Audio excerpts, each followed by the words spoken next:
Selamat datang kembali di channel Ray Konoha. Wah, ini sih keterlaluan ya. Ini sih pemuka agama yang pikirannya kacau balau ya. Kacau banget. Kocak sih sebenarnya. Jadi beberapa hari yang lalu ya, saya menemukan video dari Don Ditan yang mengatakan bahwa di Quran itu ada teori Big Bang ya. Jadi sebelum ya ilmuwan seperti Stephen Hawking menemukan yang namanya teori Big Bang, di Quran itu sudah ada. Big Bang teorinya dari Quran. Big Bang baru ketemuin kapan? Paling baru 50 tahun yang lalu. Iya kan? Di anak baru kemarin sore. Nah, di Quran udah disebutin. Pada mulanya kami jadikan langit dan bumi itu satu, kemudian kami pisahkan keduanya. Beliau merujuk pada alat Al-Quran yang mengatakan Al-Anabiyah ayat 30. Ayat ini menggambarkan bahwa alam semesta awalnya merupakan suatu kesatuan. Lalu Allah memisahkan menjadi langit dan bumi. Ini menjadi rujukan daripada Koh Don Ditan ya.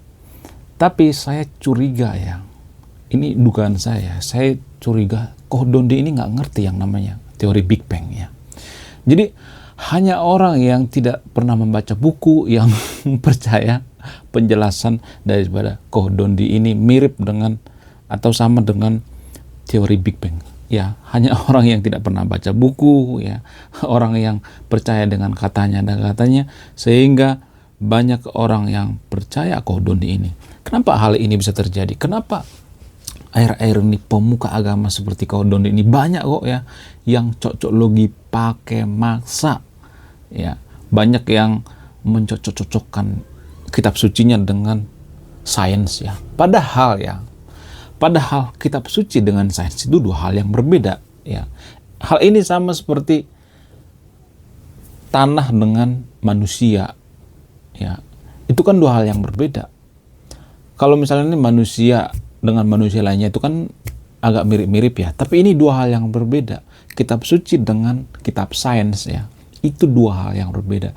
Tapi digabung-gabungkan, dicocok-cocokkan.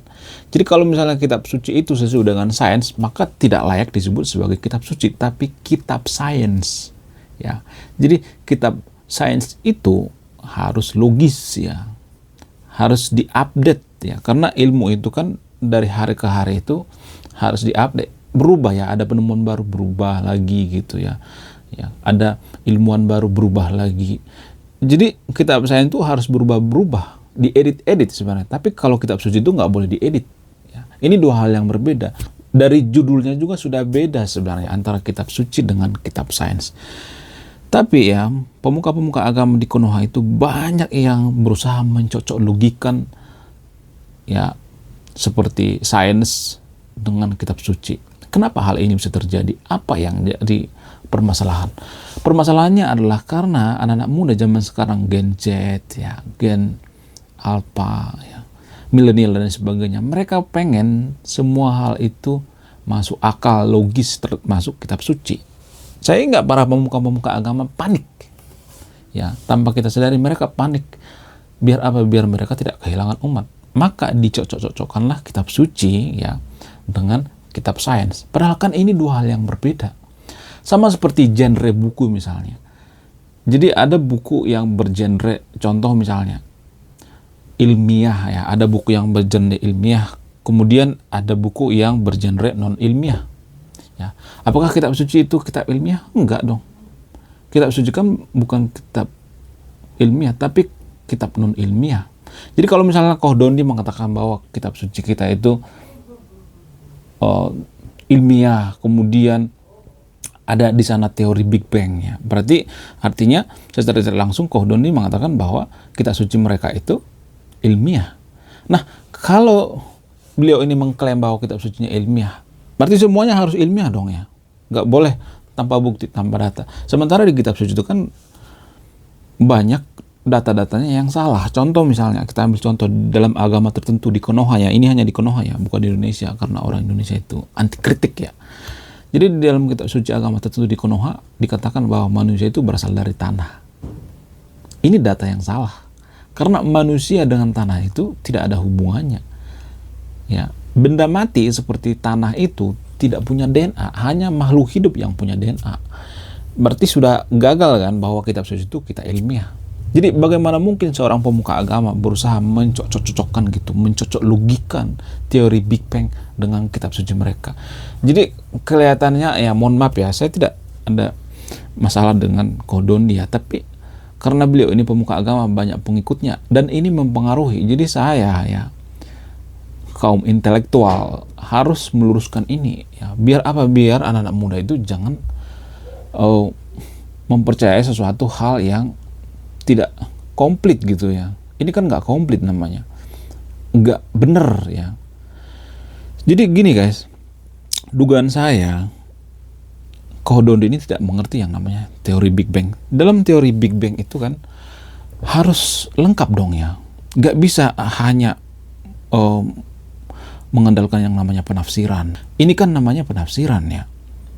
Ya nggak sih? Karena dalam ayat kitab suci ini menggambarkan bahwa alam semesta awalnya merupakan satu kesatuan, lalu Allah memisahkan menjadi langit dan bumi. Ya, langit dan bumi. Jadi harus spesifik ya. Teori Big Bang itu ada yang namanya atom purba. Jadi teori Big Bang ini terpicu ya, terbentuk dari apa? Dari ledakan ya. Dalam kitab suci itu apakah ada yang namanya ledakan? Gak ada kan? Padahal dalam teori Big Bang itu ada yang namanya ledakan ya. Ledakan atom purba. Ketika atom purba ini meledak dan menyebar dan terbentuklah bumi. Itu pun terjadi sekitar 13,5 miliar tahun yang lalu ya. Kurang lebih segitulah, 13 sampai 15 miliar tahun yang lalu. Apakah dalam kitab suci dijelaskan bahwa kejadian ini terjadi 15 miliar tahun yang lalu? Gak ada kan? Jadi hal ini sama seperti misalnya seumpama ya, seperti meramal zodiak misalnya. Saya bisa ngeramal yang nonton video ini ya. Anda itu sekarang lagi punya masalah kan? Ya nggak sih? Punya masalah sama keluarga, sama kerjaan, sama tetangga dan lain sebagainya. Pasti kan punya masalah kan? Punya problem kan? Semua orang punya problem. Sama seperti ini ya. Saya juga punya problem. Yang nonton video ini juga punya problem. Jadi sama seperti ini yang dikatakan oleh Kodondi ini. Beliau mengatakan bahwa ya, teori Big Bang itu ada di kitab suci. Kalau ini dipercaya oleh anak-anak muda, sangat-sangat bermasalah. Sangat-sangat bermasalah, dan ini akan merusak SDM bangsa. Dan kita akan diketawain gitu kalau misalnya kita pergi ke luar negeri, kita mengatakan bahwa kitab suci kita itu terbukti secara ilmiah, bla bla bla bla, tapi tidak membaca gitu. Karena bangsa Indonesia itu kan bukan bangsa pembaca. Ketika kita mengatakan seperti itu di luar negeri, maka kita akan diketawain. Jadi jangan kampungan deh dalam beragama. Menurut saya ini kampungan dalam beragama, katrok dalam beragama ya. Jadi mohon ya sama Kodondi itu, baca dulu deh gitu paper daripada teori Big Bang.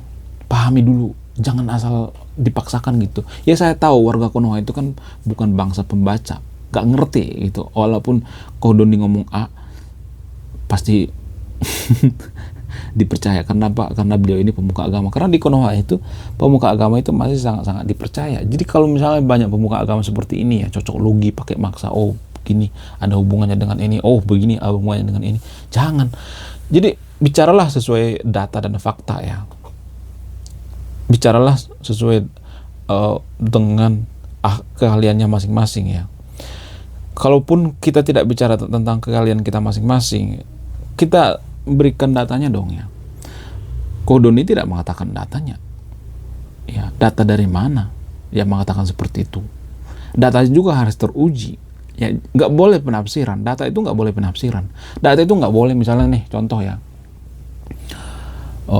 Saya mengatakan misalnya di luar angkasa itu ada bintang. Ya bintang apa dulu? Berapa bintangnya berapa?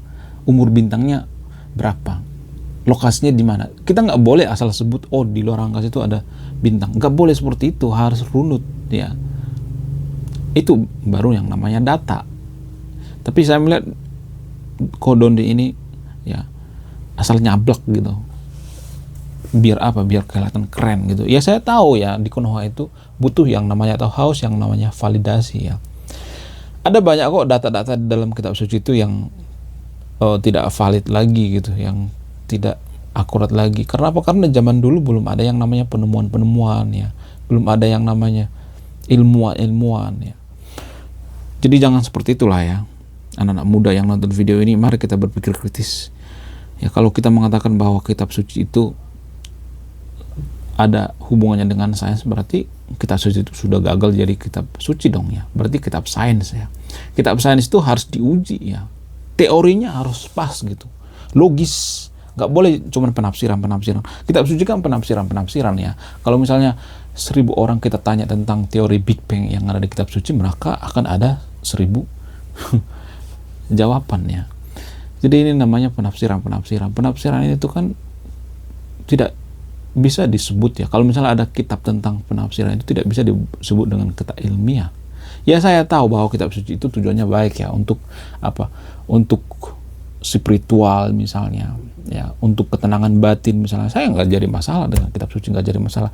Nah, yang jadi permasalahan itu kita gabung-gabungkan gitu loh.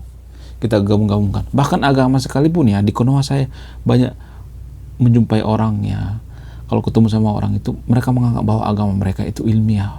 Saya bukan membenci agama, bukan memojokkan agama, tapi pada porsinya masing-masing gitu. Agama itu ranahnya bukan ranah ilmiah, tapi ranah subjektif ya, bukan ranah objektif ya. Bahkan pengertian daripada objektif dan subjektif pun warga Konoha banyak yang tidak mengerti. Subjektif itu artinya tidak perlu pembuktian karena berdasarkan kepercayaan. Ya, kalau objektif itu harus berdasarkan ilmiah, bukti empiris ya, harus datanya valid gitu. Jadi kalau Koh Dondi mengatakan bahwa kitab suci kita itu ada teori Big Bang misalnya, berarti kitab sucinya itu secara tidak langsung diklaim sebagai kita objektif, bukan kita subjektif lagi. Ya, kalau kitab suci itu dikatakan kita objektif, ya semuanya harus objektif dong ya. Nggak boleh yang namanya penafsiran. Penafsiran ini kan sebenarnya yang menyusukan diri ya. Jadi gini guys ya, dalam agama tertentu di Konoha ya, terutama agama Abrahamik itu ada yang namanya pasal karet ya. Contoh misalnya, nggak boleh makan babi misalnya dalam agama tertentu di Konoha. Tapi kalau tersesat bisa aja makan babi. Misalnya tersesat di hutan, nggak ada makanan selain babi. Di gurun misalnya, di goa tersesat misalnya, nggak ada makanan selain babi, bisa kok katanya. Siapa yang mengatakan? Ustadz Abdul Somad ya. Ustadz Abdul Somad pernah mengatakan seperti itu. Jadi kan pasal karet ini namanya penafsiran. Kalau kitab objektif itu nggak seperti itu, nggak boleh pasal karet ya, nggak boleh, harus valid, datanya valid ya. Nggak boleh misalnya nih, kalau misalnya kita mengatakan nggak boleh makan babi, harus ada datanya. Apa datanya? Mana datanya? Ya, ini hanya contoh ya. Ini pun terjadi di Konoha, bukan di Indonesia, karena orang Indonesia itu anti kritik ya. Mana datanya? Kalau misalnya kita mengatakan bahwa dalam babi itu ada cacing pita, oke, kita uji ya, bawa ke laboratorium.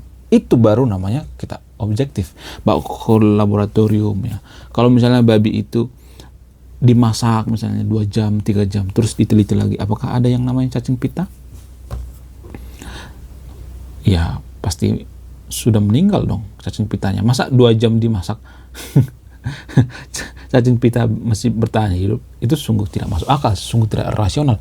Jadi kalau berpikir seorang ilmuwan itu seperti itu ya, kalau kita mengatakan bahwa dalam daging babi itu ada yang namanya cacing pita, oke, kita buktikan apakah dalam daging babi itu ada cacing pita. Kalau udah dimasak, kalau masih mentah ya saya percaya juga ada yang namanya cacing pita. Ya, dalam air sekalipun ya, atau misalnya ini ibaratkan airnya diambil dari selokan ya, terus kita minum seperti ini ya. Ini cuma modus doang sebenarnya.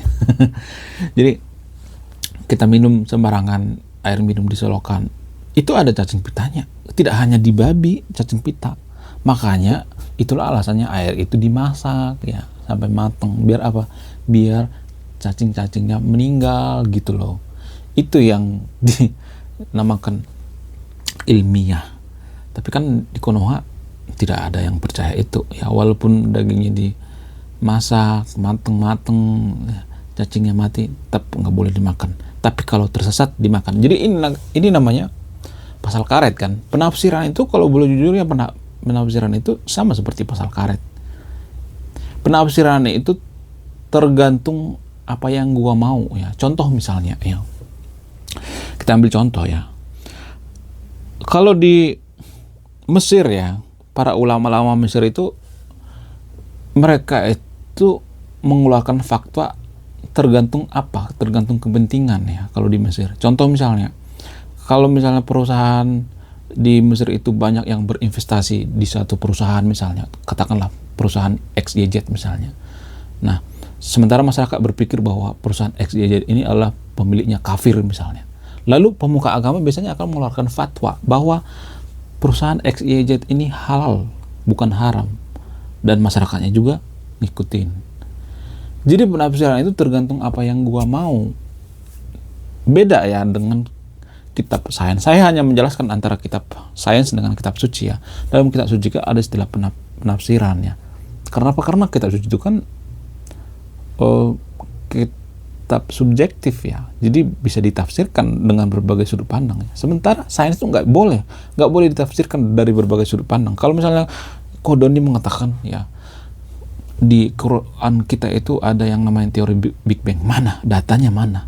Apakah di situ ada ledakan? Apakah di situ umur bumi dituliskan ya? Sementara dalam kitab suci agama tertentu di Konoha, umur bumi hanya berapa tahun? 7.000 tahun kan. Sementara pada saat ledakan Big Bang itu sekitar 3,5 miliar tahun ya. Pembentukan bumi maksudnya. Waktu ledakan itu kan lama sebenarnya ya.